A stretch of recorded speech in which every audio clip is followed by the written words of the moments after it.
नमस्कार, मैं टेट पर आपका स्वागत है। जेपीएससी और जेएसएससी सीजीएल के लिए झारखंड जीके की जो सीरीज स्टार्ट की गई थी, उसी सीरीज को आगे बढ़ाते हुए आज एक नई क्लास पर बात करेंगे। आज की क्लास का टॉपिक है झारखंड की संथाल जनजाति। झारखंड के आर्ट एंड कल्चर के अंतर्गत आज दूसरा क्लास है। फर्स्ट क्लास में ले चुकी हूँ, आप नहीं देखे हैं तो चैनल के प्लेलिस्ट में जाके देख सकते हैं। वहाँ कला एवं संस्कृति नाम का एक प्लेलिस्ट बना हुआ है। तो आर्ट एंड कल्चर के अंतर्गत सेकेंड क्लास है। आइए क्लास की शुरुआत करते हैं। आज के क्लास में संथाल जनजाति से जुड़े जितने भी इम्पोर्टेंट पॉइंट होंगे उन सारे पॉइंट को देखेंगे। देखिए, सबसे पहले जानेंगे कि संथाल जनजाति झारखंड की एक जनजाति है। यह झारखंड की सबसे बड़ी जनजाति है। झारखंड में टोटल 32 टाइप के जनजाति पाए जाते हैं। उनमें से सबसे बड़ी जो है वो संथाल जनजाति है। तो फर्स्ट पॉइंट है कि झारखंड की सबसे बड़ी जनजाति संथाल जनजाति है। इंडिया में देखें इसका रैंक तो थर्ड है। पूरे भारत की सबसे बड़ी जनजाति गोंड है और दूसरी सबसे बड़ी जनजाति भील है और तीसरी बात करें तो संथाल है। ध्यान रखिएगा, ये भारत में बात कर रहे हैं। पूरे भारत की सबसे बड़ी बोले तो गोंड है, दूसरी सबसे बड़ी बोले तो भील है और तीसरी सबसे बड़ी बोले तो संथाल है। जबकि झारखंड की सबसे बड़ी जनजाति पूछे तो संथाल है। यहाँ से जेपीएससी में सवाल भी पूछा था इस बार कि पूरे भारत की सबसे बड़ी जनजाति कौन सी है और दूसरी सबसे बड़ी जनजाति कौन सी है। तो भारत की पहली बड़ी जनजाति गोंड, दूसरी भील और तीसरी संथाल। तो यहाँ हम लोग झारखंड के संदर्भ में चर्चा करने वाले हैं। तो झारखंड की सबसे बड़ी जनजाति संथाल जनजाति है। झारखंड में इनका निवास स्थान कहाँ है? तो झारखंड में इनका निवास स्थान खासकर संथाल परगना में है। अब ऐसा नहीं है कि इनका निवास स्थान केवल संथाल परगना है। मुख्य रूप से अधिकांश इनका जो पॉपुलेशन है वो संथाल परगना साइड है। इसके अलावे ये पूरे झारखंड में भी पाई जाती हैं, जैसे धनबाद हो गया, हजारीबाग, गिरिडीह, यहाँ भी ये मिलते हैं। लेकिन मुख्य रूप से इनका निवास स्थान पूछे तो संथाल परगना ही है। और संथाल परगना में राजमहल क्षेत्र में, साहेबगंज वाला एरिया में राजमहल क्षेत्र में इस जगह को दामिने कोह के नाम से जाना जाता है। ध्यान से देखिएगा कि इनका निवास स्थान पूछता है कि झारखंड में संथाल जनजाति का निवास स्थान कहाँ है। मुख्य रूप से इनका निवास स्थान कहाँ है, सबसे अधिक ये कहाँ पाई जाती हैं? तो सबसे अधिक ये संथाल परगना में पाए जाते हैं। और संथाल परगना में कहाँ? तो राजमहल क्षेत्र में, जिस जगह को आज दामिने कोह के नाम से जाना जाता है। तो निवास स्थान संथाल परगना राजमहल क्षेत्र में, जिसे क्या कहा जाता है? तो दामिने कोह कहा जाता है। और झारखंड की सबसे बड़ी जनजाति कौन सी है? तो झारखंड की सबसे बड़ी जनजाति संथाल जनजाति है। 2 पॉइंट याद हुआ। अब आगे बढ़ते हैं। आगे है कि इनका प्रजाति, किस प्रजाति से आते हैं संथाल जनजाति? तो संथाल जनजाति का प्रजाति होगा प्रोटो ऑस्ट्रेलाइट। झारखंड की अधिकांश जनजाति का जो प्रजाति होगा वो प्रोटो ऑस्ट्रेलाइट ही है। तो इसका सही आंसर हो जाएगा प्रोटो ऑस्ट्रेलाइट। अगला सवाल है कि इनकी भाषा क्या है? संथाल जनजाति की भाषा क्या है? तो संथाल जनजाति की भाषा संथाली है। काफी इजी है याद करना कि इनकी भाषा क्या है, संथाली। तो संथाल जनजाति झारखंड की सबसे बड़ी जनजाति है। इनका निवास स्थान झारखंड में लगभग पूरे झारखंड में है, लेकिन मुख्य रूप से बोले तो संथाल परगना में है। और संथाल परगना में कहा? तो राजमहल क्षेत्र में, जिसको कहा जाता है दामिने कोह। इनकी भाषा बोले तो संथाली है, इनका प्रजाति बोले तो प्रोटो ऑस्ट्रेलाइट है। अगला सवाल है कि इनकी लिपि क्या है? तो संथाल जनजाति की जो भाषा है संथाली, इस संथाली भाषा की लिपि है ओल चिकी। लिपि क्या होता है? किसी भी चीज को जैसे हम लोग बोलते हैं उसको लिखेंगे, किस टाइप से लिख रहे हैं? जैसे हिंदी में लिखते हैं तो जिस तरह से प्रस्तुत किया जाता है, जिस चीज में किसी भी भाषा को प्रस्तुत किया जाता है उसी को लिपि कहते हैं। तो यहाँ जो हिंदी में लिखते हैं इसको कहते हैं देवनागरी, देवनागरी लिपि है। इंग्लिश में लिखेंगे तो रोमन लिपि है। उसी तरह संथाली भाषा की लिपि क्या है? तो ओल चिकी इसकी लिपि है। संथाली भाषा की लिपि है ओल चिकी। ओल चिकी लिपि को सबसे पहली बार किसने खोजा, किसने इसको सबसे पहली बार प्रस्तुत किया? तो उड़ीसा के रहने वाले थे, उड़ीसा निवासी पंडित रघुनाथ मुर्मू। इनका पूरा नाम था पंडित रघुनाथ मुर्मू। 1934 में पहली बार ओल चिकी लिपि को प्रस्तुत किया। किसके लिए, किस भाषा को लिखने के लिए? तो संथाली भाषा को लिखने के लिए। तो संथाली भाषा की लिपि क्या हो गई? ओल चिकी। इसको किसने खोज किया, किसने पहली बार प्रस्तुत किया? तो पंडित रघुनाथ मुर्मू ने। पंडित रघुनाथ मुर्मू कौन थे? तो पंडित रघुनाथ मुर्मू उड़ीसा के रहने वाले थे और संथाली भाषी थे। अगला सवाल आता है कि संथाली भाषा को भारतीय संविधान में कब शामिल किया गया? भारतीय संविधान में टोटल 12 अनुसूची है। उस 12वीं अनुसूची में जो 8वीं अनुसूची है, 12 में से जो 8वीं अनुसूची है उसमें भाषाओं का दर्जा प्राप्त है। टोटल 22 भाषा उसमें शामिल है और उस 22 भाषा में से एक भाषा संथाली भी है। तो भारतीय संविधान की 8वीं अनुसूची में संथाली को कब शामिल किया गया? तो संथाली भाषा को 2004 में शामिल किया गया। संसद के द्वारा इसके लिए जो संशोधन किया गया था वो 2003 में किया गया था। 92वां संविधान संशोधन, यहाँ लिखा हुआ भी है, 92वां संविधान संशोधन के द्वारा संसद के द्वारा एक संशोधन किया गया था जो कि 2003 में किया गया था यह संशोधन। और इसको शामिल कब किया गया? तो 2004 में। यह पारित होते होते 2004 चला गया। तो 92वां संविधान संशोधन 2003 के द्वारा इसे शामिल किया गया संविधान की 8वीं अनुसूची में। अगला सवाल है कि इनका समाज कैसा है? तो देखिए, झारखंड की जनजातियों में जो अधिकांश समाज मिलेगा पितृसत्तात्मक ही मिलेगा, कहीं कहीं मातृसत्तात्मक या कहीं दोनों देखने को मिल सकता है। बट संथाल जनजाति जो है इनका समाज पितृसत्तात्मक ही है। पितृसत्तात्मक का मतलब पिता प्रधान। आज भी हमारे समाज में पिता प्रधान ही है अधिकांश। तो इनका समाज कैसा था? पितृसत्तात्मक था, मतलब पिता प्रधान थे। घर के मुखिया कौन थे? तो पिता थे। अगला सवाल है कि विवाह को यहाँ क्या कहते हैं? जैसे संथाल जनजाति का अपना भाषा है, अपना लिपि है, तो इनमें हर एक जो शब्द हम लोग बोलते हैं सबका अपना अपना ये लोग अलग रूप में उसको बोलता है। तो इन विवाह को यहाँ क्या कहा जाता है? जैसे विवाह को हम लोग विवाह ही कहते हैं, तो संथाल जनजाति में विवाह का एक अलग नाम है जिसे बापला कहते हैं। तो संथाल जनजाति में विवाह को बापला कहा जाता है। यहाँ टोटल 8 टाइप का विवाह होता है, जिनमें से जो सबसे अधिक प्रचलित है उसको किरिंग बापला कहते हैं। अब आप पूछेंगे कि किरिंग बापला क्या होता है? तो किरिंग बापला का मतलब है अरेंज मैरिज, आयोजित विवाह जिसको हम लोग कहते हैं। तो सबसे अधिक समाज में होता है, हमारे समाज में भी अभी सबसे अधिक बात करें तो किरिंग बापला ही प्रचलित है। और संथाल जनजाति में भी सबसे अधिक क्या है? किरिंग बापला ही प्रचलित है, मतलब अरेंज मैरिज। तो यहाँ क्या है कि इनके समाज में टोटल 8 टाइप का विवाह होता है, जिसमें प्रेम विवाह भी है, हठ विवाह भी है, विधवा विवाह भी है, इसके अलावे आयोजित विवाह भी है, मतलब अरेंज मैरिज भी है। तो यहाँ सबसे अधिक जो प्रचलित है वो किरिंग बापला है। इसके अलावे इस जनजाति में विधवा विवाह को सांगा विवाह कहा जाता है। विधवा विवाह को यहाँ सांगा विवाह कहा जाता है। इसके अलावे लव मैरिज को यहाँ इतूत विवाह और अपगीर विवाह कहा जाता है। इतूत और अपगीर इतना इंपॉर्टेंट नहीं है, केवल एक याद रखना है यहाँ कि किरिंग बापला जो सबसे अधिक फेमस है। इसके अलावा यहाँ 8 टाइप का विवाह होता है, जिसमें सांगा विवाह जो विधवा विवाह को कहते हैं, इतूत एवं अपगीर या फिर राजी खुशी विवाह, तीनों बोल दे तो प्रेम विवाह को कहते हैं। आगे है कि यहाँ वधू मूल्य को क्या कहा जाता है?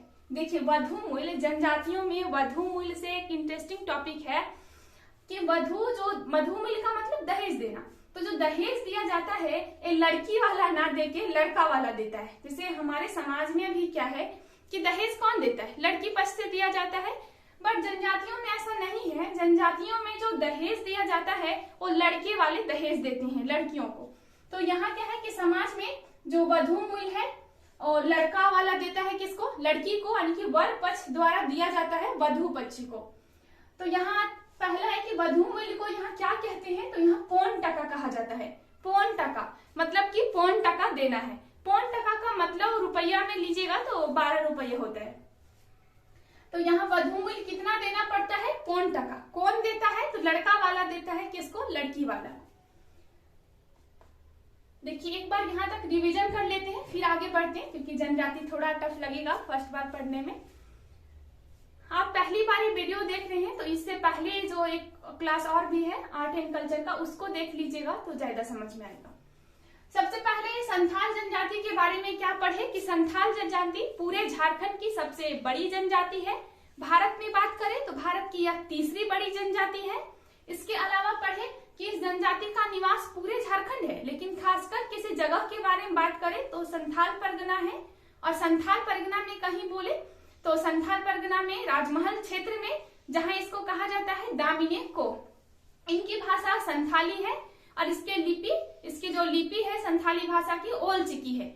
ओल चिकी लिपि को पहली बार किसने प्रस्तुत किया तो पंडित रघुनाथ मुर्मू, जो कि उड़ीसा के रहने वाले थे, उड़ीसा निवासी थे। इसके अलावा इनकी प्रजाति क्या है तो इनकी प्रजाति प्रोटो ऑस्ट्रेलाइड है।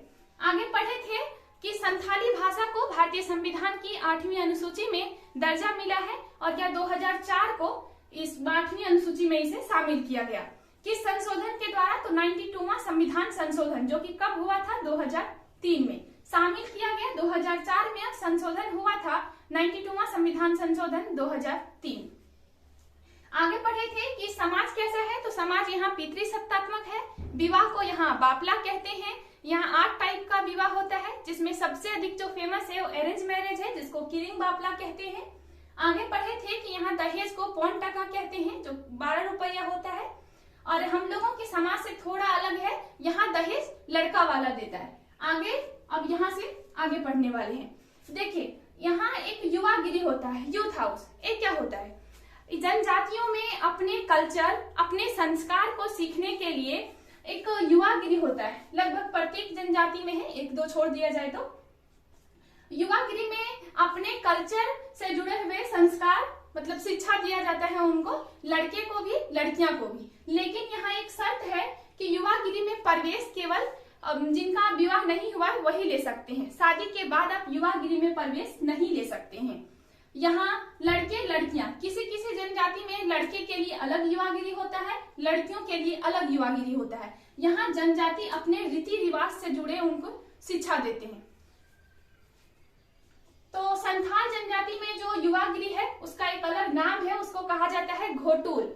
संथाल जनजाति में जब शिक्षा प्राप्त करने के लिए लड़के लड़कियां जाती हैं तो उनको घोटूल में जाना होता है, तो इसका नाम है घोटूल।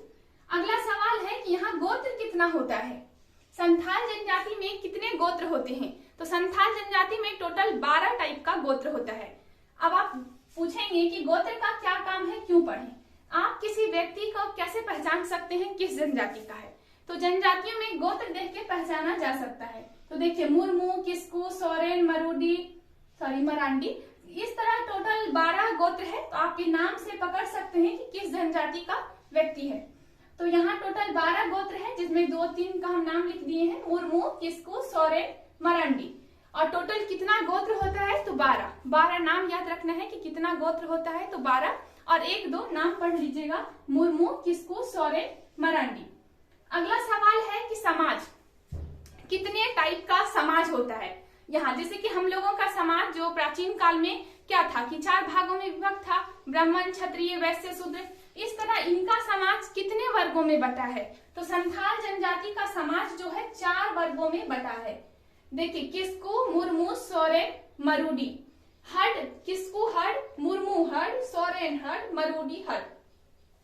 एक किस्कू, मुर्मू, सोरेन, मरूडी, ये हड क्या होता है। हड का मतलब हुआ वर्ग, किस्कू वर्ग, मुर्मू वर्ग, सोरेन वर्ग और मरूडी वर्ग।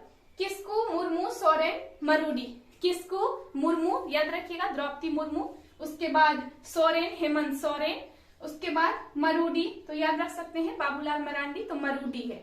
तो एक तो किसको नाम याद रखिएगा, 3 याद हो जाएगा, द्रौपदी मुर्मू से मुर्मू, एक सोरेन से हेमंत सोरेन और मरूडी से याद रखिएगा बाबूलाल मरांडी, नाम से याद रखिएगा। तो किस्कू, मुर्मू, सोरेन, मरूडी, किस्कू, मुर्मू, सोरेन, मरूडी, इसका मतलब क्या होता है ये तो समझ गए कि इनका समाज 4 वर्गों में बटा है। एक किस्कू वर्ग है, मुर्मू वर्ग है, सोरेन वर्ग है और मरूडी वर्ग है। इसका मतलब होता है राजा, कि यहाँ समाज 4 वर्गों में बटा है। एक राजा, दूसरा पुजारी, तीसरा सिपाही, चौथा किसान। यहाँ जो सबसे ऊपर होता है वो राजा, उसके बाद पुजारी, उसके बाद सिपाही और सबसे नीचे किसान होता है। तो समाज में सबसे जो ऊंचा इसमें व्यक्ति होता है वो राजा, उसके बाद पुजारी, उसके बाद सिपाही और सबसे नीचे किसान। तो इनका समाज 4 वर्गों में बटा है। आगे पढ़ेंगे कि मुख्य पेशा क्या है। संथाल जनजाति का मुख्य पेशा क्या है, इनका ऑक्यूपेशन क्या है, लोग अपने आजीविका चलाने के लिए क्या करते हैं। तो संथाल जनजाति के लोग अपनी आजीविका चलाने के लिए मुख्य रूप से कृषि करते हैं। कृषि के साथ साथ कुछ लोग पशुपालन का कार्य भी करते हैं, लेकिन सबसे अधिक पूछे तो यहाँ कृषि होता है। तो इनका मुख्य पेशा क्या होगा? कृषि। आगे एक पॉइंट है कि प्रमुख पेय पदार्थ इनका क्या है, मतलब जो भी चीजें पीते हैं उनमें सबसे प्रमुख पेय पदार्थ क्या है? तो सबसे प्रमुख पेय पदार्थ हड़िया है। देखिए पॉइंट याद कर लीजिए कि संथाल नहीं, सभी जनजातियों में सबसे प्रमुख पेय पदार्थ हड़िया ही होगा। हड़िया क्या है? हड़िया आप समझ सकते हैं, इसको शराब की तरह आप समझ सकते हैं। जिस तरह शराब होता है एक नशीला पदार्थ है, उसी तरह हड़िया है। लेकिन हड़िया को जनजातियों में काफी कह सकती हैं कि काफी प्रसिद्ध है, काफी पवित्र माना जाता है। जिस तरह हिंदू धर्म में गंगा जल और तुलसी को समझा जाता है, उसी तरह जनजातियों में हड़िया को समझा जाता है। यह गंगा जल की तरह पवित्र माना जाता है हड़िया। हड़िया बनता कैसे है? तो हड़िया महुआ चावल को रख के बनाया जाता है। चावल कहने का मतलब सूखा चावल नहीं, उसको बना के भात बना के। इसके बाद आगे पढ़ेंगे कि प्रसिद्ध चित्रकला क्या है। इनका जो प्रसिद्ध चित्रकला है वो क्या है? तो इनका प्रसिद्ध चित्रकला जादव पटिया है। अगला सवाल है कि सबसे बड़ा एवं सबसे प्रमुख त्योहार इनका क्या है? तो संथाल जनजाति का सबसे बड़ा एवं सबसे प्रमुख जो त्योहार है ये सोहराय है। सोहराय सोहराय क्या होता है? तो सोहराय एक पर्व है जो कि कार्तिक महीने में ही मनाया जाता है। अभी इस पर्व में पशु पूजा किया जाता है, तो यह पशु पूजा के लिए फेमस है सोहराय। तो फिर से पढ़िएगा कि संथाल जनजाति का मुख्य पेशा क्या हुआ? कृषि। संथाल जनजाति का जो मतलब प्रमुख पेय पदार्थ क्या है? तो हड़िया। सभी जनजातियों में हड़िया ही है। हड़िया को काफी पवित्र माना जाता है। हिंदुओं में जिस तरह गंगा जल पवित्र है, उसी तरह जनजातियों में हड़िया पवित्र है। इनका जो प्रसिद्ध चित्रकला है वो जादव पटिया है। आगे बताया कि इनका सबसे बड़ा एवं सबसे प्रमुख त्योहार पूछे तो सोहराय है, जो कि पशु पूजा इसमें किया जाता है। कार्तिक महीने में ही यह मनाया जाता है। आगे बढ़ते हम इनके प्रमुख देवता। इनके प्रमुख देवता को क्या कहा जाता है? तो संथाल जनजाति के जो प्रमुख देवता हैं उनको सिंह बोंगा कहा जाता है। लिखा हुआ आप देख सकते हैं सिंह बोंगा। सिंह बोंगा इनको सृष्टि का रचयिता कहा जाता है। जिस तरह हिंदू धर्म में ठाकुर होते हैं, कृष्ण भगवान होते हैं, उसी तरह इनमें सिंह बोंगा होते हैं। इनके प्रमुख देवता हैं सिंह बोंगा। यहाँ एक दूसरे प्रमुख देवता भी हैं, कई देवी देवता यहाँ होते हैं, लेकिन एक दो नाम पढ़ना है। जैसे प्रमुख देवता तो सिंह बोंगा। सिंह बोंगा इनको सृष्टि का रचयिता कहा जाता है। इसके अलावा जो दूसरे प्रमुख देवता होते हैं यहाँ, उनको मरांग बुरु कहा जाता है। ये पहाड़ के देवता होते हैं। मरांग का मतलब ही होता है पहाड़ और बुरु का मतलब होता है देवता। तो मरांग बुरु पहाड़ के देवता। आगे इनके जो धार्मिक प्रधान होते हैं, मतलब धर्म के प्रधान होते हैं, उनको नायके कहा जाता है। जिस तरह हिंदू धर्म में पंडित जी होते हैं, पुजारी होते हैं, पूजा पाठ करने में वो सबसे प्रमुख होते हैं, उसी तरह इनके जो धार्मिक प्रमुख होते हैं इनको कहा जाता है नायके। इसके अलावा गांव के प्रधान। संथाल जनजाति में गांव के प्रधान को मांझी कहा जाता है। याद रखिएगा, गांव के प्रधान को मांझी और धार्मिक प्रधान को बोले तो नायके कहा जाता है। प्रमुख देवता सिंह बोंगा कहा जाता है, जिनको सृष्टि का रचयिता कहा गया है। और पहाड़ के देवता या दूसरे प्रमुख देवता बोले तो मरांग बुरु कहा जाता है। बुरु का मतलब देवता और मरांग का मतलब पहाड़, तो मरांग बुरु। और सिंह बोंगा मतलब सृष्टि के रचयिता। आगे था कि कठोर सजा। इस जनजाति में कठोर सजा दिया जाता है। जब कठोर सजा जिसको कहा जाता है बिटलाहा। इस कठोर सजा के तहत क्या है कि सामाजिक बहिष्कार कर दिया जाएगा, समाज से निकाल दिया जाता है। तो एक लास्ट पॉइंट था कि कठोर सजा बिटलाहा। पूछता है कि संथाल जनजाति में बिटलाहा क्या होता है? तो संथाल जनजाति में बिटलाहा एक कठोर सजा है, जो कि आपको तभी दिया जाएगा जब आप में छेड़खानी या किसी बहुत ही कह सकते कि जुर्म का मामला लगेगा, तब आपको यह कठोर सजा दिया जाएगा। और इसके तहत क्या है कि सामाजिक बहिष्कार कर दिया जाता है। तो एक बार रिवीजन कर लेते हैं कि इनका मुख्य पेशा कृषि है। प्रमुख पेय पदार्थ इनका हड़िया है। इनके जो धार्मिक प्रधान होते हैं नायके होते हैं। गांव के प्रधान इनके मांझी कहलाते हैं। यहाँ जो सबसे कठोर सजा है उसको बिटलाहा कहा जाता है। इस जनजाति में जो प्रमुख देवता होते हैं उनको सिंह बोंगा कहा जाता है। और जो धार्मिक प्रधान होते हैं उनको तो नाइके, और जो दूसरे प्रमुख देवता होते हैं उनको मरांग गुरु कहा जाता है। प्रसिद्ध चित्रकला जो है जादव पटिया है, और सबसे बड़ा त्योहार जो है यहाँ सोहराय होता है। तो एक बार रिवीजन करवा देते हैं। संथाल जनजाति, आज हम लोग फर्स्ट पढ़ रहे हैं संथाल जनजाति, कल उरांव जनजाति पढ़ेंगे। तो संथाल जनजाति झारखंड की सबसे बड़ी जनजाति है। पूरे भारत में बात करें तो भारत की तीसरी बड़ी जनजाति है। यह जनजाति का समाज कैसा है, तो इनका समाज 4 वर्गों में बटा है। और सबसे ऊपर जो होता है किस्कू, फिर मुर्मू, फिर सोरेन, फिर मरूडी। किस्कू का मतलब सबसे ऊपर राजा, फिर पुजारी, फिर सिपाही, और सबसे नीचे कौन होता है, किसान। यहाँ राजा के बाद जो दूसरा सबसे प्रमुख व्यक्ति होता है समाज में वह पुजारी होता है, और तीसरा सिपाही, और चौथा किसान। इनका समाज पितृसत्तात्मक होता है। यहाँ टोटल 12 टाइप के गोत्र होते हैं। इसके अलावा यहाँ विवाह को बापला कहा जाता है। यहाँ जो सर्वाधिक प्रचलित विवाह है उसको किरिंग बापला कहा जाता है। यहाँ जो सबसे बड़ा त्योहार होता है उसको सोहराय कहते हैं। और इस जनजाति में जो प्रसिद्ध चित्रकला है उसको जादव पटिया कहते हैं। यहाँ गांव के प्रधान को माझी कहा जाता है, और जो गांव के धार्मिक प्रधान होते हैं, धार्मिक प्रधान जो इस जनजाति के होते हैं उनको नाइके कहा जाता है। प्रमुख देवता सिंगोंगा, और दूसरे प्रमुख देवता या पहाड़ देवता बोले तो मरांग गुरु कहलाते हैं।